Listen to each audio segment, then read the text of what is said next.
infirmities. In other words, God sees all, He hears all, and He knows all. He sees you crying in the midnight hour.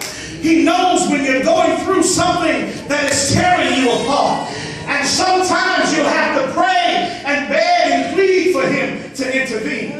But there are other times where He simply extends His grace. Grace is that unmerited favor. Grace is that thing that we don't deserve. Grace is that thing that He provides for us that we cannot even begin to imagine. Grace is God giving us the gift of His only Son. Grace is for God so loved the world that He gave His only begotten Son. So this was an example of the grace of God. This was the Lord saying, you haven't asked for it, but I'm going to do it anyway.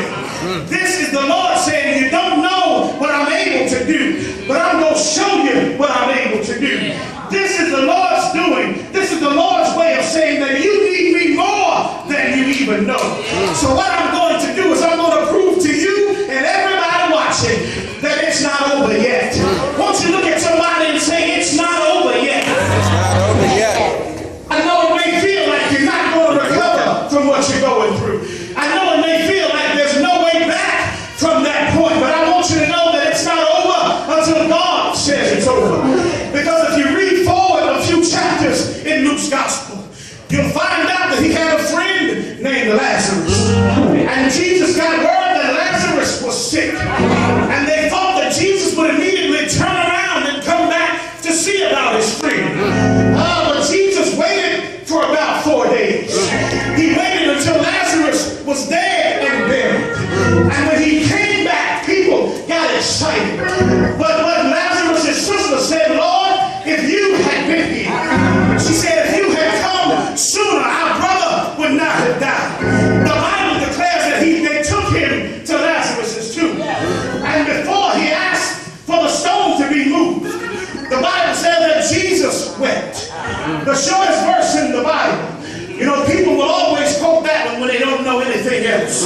They'll say Jesus wept. And it's true because he did cry.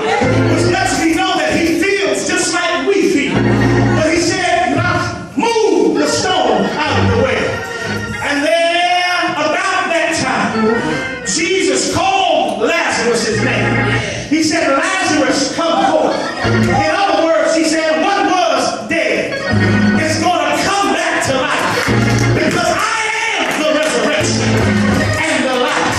So in other words, my sisters and brothers, I want you to know, no matter how bad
that he's still able. Come on, tell somebody he's still able. He's still able. What is he able to do? He's able to do whatever you need him to do. Whenever you need him to do. If he can raise a dead son just before he was about to be buried, then what you're going through, what I'm going through, what we are going through is not too hard. It's not too hard for him.